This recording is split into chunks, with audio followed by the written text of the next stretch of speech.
Hello everyone, good afternoon. I am Krishna Gaur. I am lecturer in Aditya Silvarok.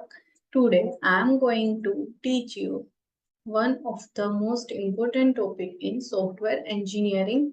Today I will teach you what is bug in software testing. These are the agenda of bugs. We have to cover all this topic related to bug. First topic is what is bug in software testing. Second topic is what is bug cycle in software testing. Third is how to raise bug in software. Fourth, what is error in software. Fifth, what is defect in software and what is failure in software. First of all, what is bug in software? Bug. What is bug? Bug is any mismatch with client requirement is a bug in the software or application, and a bug is unaccepted problem with software or hardware. Software और hardware में unaccepted जो कोई चीज आती है, software में कोई problem create होता है या सॉफ्टवेयर में कोई बग दिखता है या कोई प्रॉब्लम दिखती है, तो उसको हम बोलेंगे बग. वो बग जो होता है वो क्लाइंट की जो रिक्वायरमेंट है उसके साथ मिसमैच होता है, वो कभी मैच नहीं होता है. For example, what is bug in functional. Functional bug क्या है वो मैं आपको दिखाती हूँ. Functional bugs are associated with the functionality of specific software component. For example, login button doesn't allow user to log in and add to cart.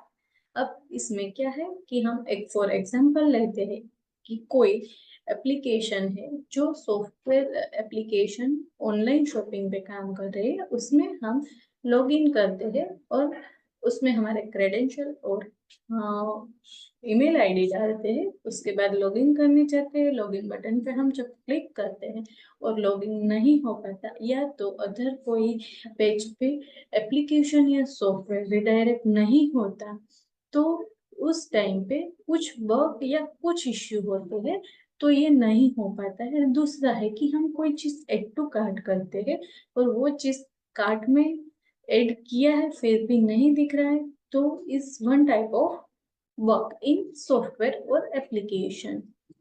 Second is what is bug cycle.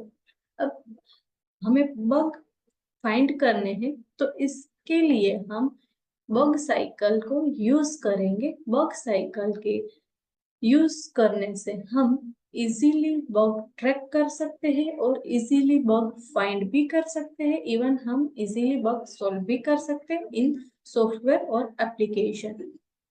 First, bug cycle. What is bug cycle. तो bug cycle क्या है वो मैं आपको बताऊं. A bug life cycle is the sequence of step a bug of defect goes through from its identification to its resolution in software development. अब software development में sequence of steps है जो हम बग फाइंड करने के लिए use करते हैं. जो स्टेप्स या तो कोई सीक्वेंस है वो एक बग साइकिल है. जैसे मैंने आपको आगे के वीडियो में SDLC software development life cycle दिखाया था, ऐसे सॉफ्टवेयर इंजीनियरिंग में सॉफ्टवेयर में से बग सर्च करने के लिए, बग ट्रैक करने के लिए हम एक प्रॉपर लाइफ बग की साइकिल यूज करते हैं, जिस हिसाब से उसको स्टेप बाय स्टेप हम ट्रैक कर सकते हैं और इजीली सॉल्व भी कर सकते हैं. This diagram is for use for bug cycle. This diagram is bug cycle diagram. तो इसमें बहुत सारे स्टेप्स दिखाए हैं कि tester find a defect. Tester defect search करते हैं, इट मींस बग है या एरर है या कोई डिफेक्ट है जो सॉफ्टवेयर में से मिलता है, वो हम फाइंड करके आगे असाइन करते हैं. फिर जो चीज डेवलपर से मिसमैच हुई है या डेवलपर से कोई मिस्टेक हुई है, तो टेस्टर ये चीज वापस उसको बता के उसको डेवलपमेंट के लिए वापस असाइन करता है. किसको? डेवलपमेंट को.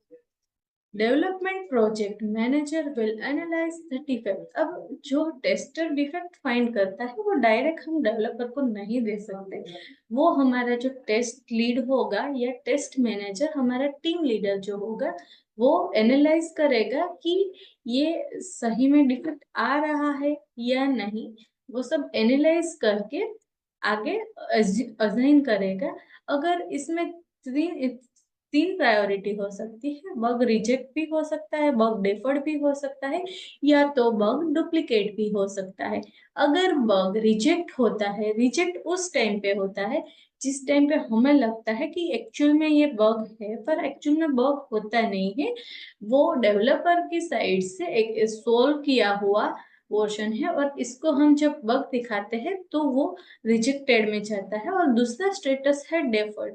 डेफर्ड में क्या होता है कि हाल में जो बग है वो अभी एक जगह पे फिक्स करते हैं, बाद में हम इसका सॉल्यूशन निकाल के सोल्व करके सॉफ्टवेयर में रिलीज कर देते हैं। और लास्ट है डुप्लीकेट। अब डुप्लीकेट की चांसेस कब बढ़ती है? जब it's already resize. It means कि जब हम एक ही साथ एक ही प्रोजेक्ट पे सारे टेस्टर काम कर रहे होते हैं, उस टाइम पे एक बग, इट मीन्स एक मिसमैच या एक ही प्रॉब्लम पे एक से ज्यादा लोग वर्क करते हैं, जैसे 2 3 4 लोग ऐसे एक ही मॉडल पे या एक ही चीज पे एक ही बग लेके आते हैं, तो वो डुप्लीकेट हो जाता है। वो बग एक ही बार कंसीडर होता है, बार बार नहीं होता। तो इसको हम डुप्लीकेट में डालेंगे। फिर developer start fixing the code. अब डेवलपर इसके बाद कोड करना स्टार्ट करेगा। स्टेटस है उसका कि प्रोग्रेस में रहेगा। जब कोड होता है तो वो डेवलपमेंट साइड से, डेवलपर साइड से डेवलपमेंट में है, प्रोसेस में है, वो जो एप्लीकेशन या सॉफ्टवेयर हम बनाते हैं। फिर है कोड फिक्स। कोड फिक्स हो जाने के बाद टेस्टर है वो फिर से एक बार retest the code. Tester test करता है फिर से एप्लीकेशन को, कहीं कोई दिक्कत या प्रॉब्लम नहीं आ रही है। टेस्ट केस, जब टेस्ट पास होता है तो 2 प्रायोरिटी बढ़ जाती है, एक यस या नो की। अगर हाँ टेस्ट पास हो गया, टेस्ट केस जो है वो पॉजिटिव है, तो उस टाइम पे हम उसको क्लोज करते हैं। अदरवाइज जो नहीं होता है तो हम उसको रीओपन। इट मीन्स कि फिर से जो फर्स्ट स्टेप था टेस्टर फाइंड अ डिफेक्ट, उधर चला जाता है, और फर्स्ट स्टेप से फिर से साइकिल शुरू होता है, फिर से डायग्राम की प्रोसेस शुरू होती है, और 1 बाय 1 सब चेक होते जाते हैं कि कौन सी डिफेक्ट की वजह से या कौन से बग की वजह से ये प्रॉब्लम हो रही है। अगर कोड के कोई डिफेक्ट या प्रॉब्लम होगी या एरर होगी तो वो डेवलपर सॉल्व कर देगा, वो डेवलपर की साइड से सॉल्व होगा। अगर टेस्टिंग में कोई प्रॉब्लम आ रही है तो वो होगा टेस्टर टीम की साइड से solve. Then after how to raise a bug. अब हमें बग रेज करने हैं, तो इसमें एक डायग्राम दिखाया है पूरा, जो जो पूरा मेसी टाइप का लग रहा है, पर जो मैंने आपको आगे समझाया था, पॉसिबल रिजोल्यूशन करके एक साइड में बॉक्स है, इसमें दिखाया है कि fix, duplicate, won't fix, work from invalid, remind and later. तो इसमें सारे में जो मैंने वो प्रोसेस आपको आगे दिखाई, वो प्रोसेस सारी इसमें से पास होके हम एक बग तक पहुंच सकते हैं। या तो कोई एक बग फाइंड कर सकते हैं, या कोई एक बग सोल्व करके प्रोसेस को क्लोज कर सकते हैं। अगर प्रोसेस क्लोज नहीं हो रही है और बग वैलिड है, बग फिर से मिल रहा है, और वो बग को सोल्व करने के लिए फिर से हम ये डायग्राम को कंसीडर करेंगे। तो ये था how to raise a bug. अब इसमें बग सोल्व करने में बहुत सारे लोग इंक्लूडेड होंगे। फर्स्ट टीम मैनेजर भी होगी, टीम लीडर होगी, फिर डेवलपर साइड टीम भी होगी, टेस्टर टीम भी होगी, सारे मिलके एक साइड अपने अपने हिसाब से अपने अपने डिवीजन में जो आता है उसमें से ट्रैक करके आगे मिस्टेक क्या होती है और क्या मिस्टेक सोल्व की होती है वो डिस्क्राइब करते हैं, और वो सोल्व करते हैं। जो कोई आ रही है, कोई ऐसी मिस्टेक है या क्रिटिकल बग है, तो वो सॉल्व करते हैं। Then after what is error in software. तो एरर क्या है? अब आपको लगेगा कि बग, एरर, डिफेक्ट, फेलियर सब एक ही है ना, ऐसा नहीं है। जो बग है वो any mismatch with client requirement है, कि क्लाइंट की रिक्वायरमेंट से कोई ऐसी चीज मिसमैच होती है या मैच नहीं होती है, वो है बग। पर एरर क्या है? Any incorrect by human action and it can produce problem in the software is known as a it is known as a error. It means कि हम जो ह्यूमन एक्शन के थ्रू जो होता है, जैसे कोड होता है, कोड डेवलपर साइड से करते हैं और उसमें जो मिस्टेक आता है, उसमें जो सॉल्व करने के लिए हम वो करते हैं, तो इसमें जो एरर आती है, उसमें जो प्रॉब्लम आती है, इसको हम एरर बोलते हैं। फॉर एग्जाम्पल कि कोड में जब एरर आती है ना, हम बोलते हैं, ये बहुत सारी लैंग्वेज यूज करते हैं, जैसे जावा, पीएचपी, पाइथन, सॉरी पीएचपी नहीं, जावा, पाइथन। वैसे इसमें कोई कोड में कोई मिस्टेक हो जाती है, तब हम बोलते हैं कि कुछ एरर हुआ। तो क्या हुआ? Any incorrect action by human, human से कोई इनकरेक्ट करेक्ट एक्शन होता है, तब एरर आता है। Then after what is a failure. अब फेलियर एक अलग चीज है। फेलियर में क्या होता है? Failure means that the program has not perform as accepted and the actual performance has not meet minimum standard to of the success. External incorrect behavior with respect to the requirement of or other description of the accepted behavior। अब इसमें क्या है कि failure तब होता है जब test case में, ने आगे वीडियो में दिखाया था कि टेस्ट केस में ये प्रॉब्लम होती है उस टाइम पे, कि जो टेस्ट केस पास होता है, इट मीन्स कि क्लाइंट या यूजर है, उसकी रिक्वायरमेंट मैच हो जाती है और वो एंड यूजर के लिए एक्सेप्टेड है। तो ये है कि एक एक्सेप्टेड है तो मतलब वो फेल नहीं जाता, बट जो एंड यूजर के लिए जो चीज एक्सेप्टेड नहीं है, एंड यूजर के लिए जो बिहेवियर है एप्लीकेशन और सॉफ्टवेयर का या परफॉर्मेंस है, वो एक्सेप्टेड नहीं है, तो वो क्या होता है? एक फेलियर। जैसे कि कोई कोई ऐसी एप्लीकेशन होती है कि सम टाइम ऐसा एप्लीकेशन पे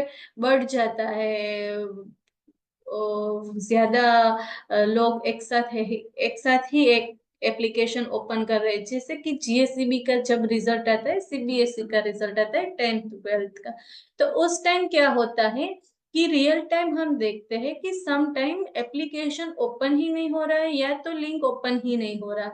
तो उस टाइम क्या होता है कि उसके उसके उसी टाइम एक ही साथ एक ही चीज पे बहुत सारा बर्डन हो गया, तो वो फेलियर में हम कंसिडर करते हैं कि मतलब हाल के लिए वो ओपन होने के लिए वो नहीं करता, हमें रिस्पॉन्स नहीं कर सकता। ठीक है, तो वो है फेलियर।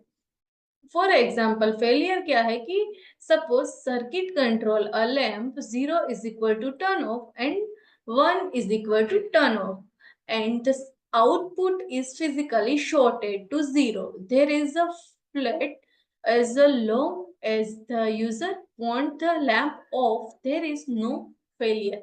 It means कि जब हम, आप एक एग्जाम्पल लो कि हम स्विच ऑन ऑफ करते हैं, तो फर्स्ट पे हम ऑन करते हैं, लाइट ऑन होती है, सेकंड पे हम ऑफ करते हैं तो भी लाइट ऑन रहती है, तो वो बिहेवियर हमारे लिए एक्सेप्टेड नहीं है, तो वो क्या है कि फेलियर। इट मीन्स कि स्विच खराब है, और जब हम 0 पे ऑफ करते हैं और 1 पे ऑन करते हैं स्विच को, और दोनों रिस्पॉन्सिव है, 0 पे ऑफ हो जाता है, 1 पे ऑन हो जाता है, इट मीन्स कि it is not failure, it is a accepted behaviour. तो समझ आया कि फेलियर क्या है? Thank you.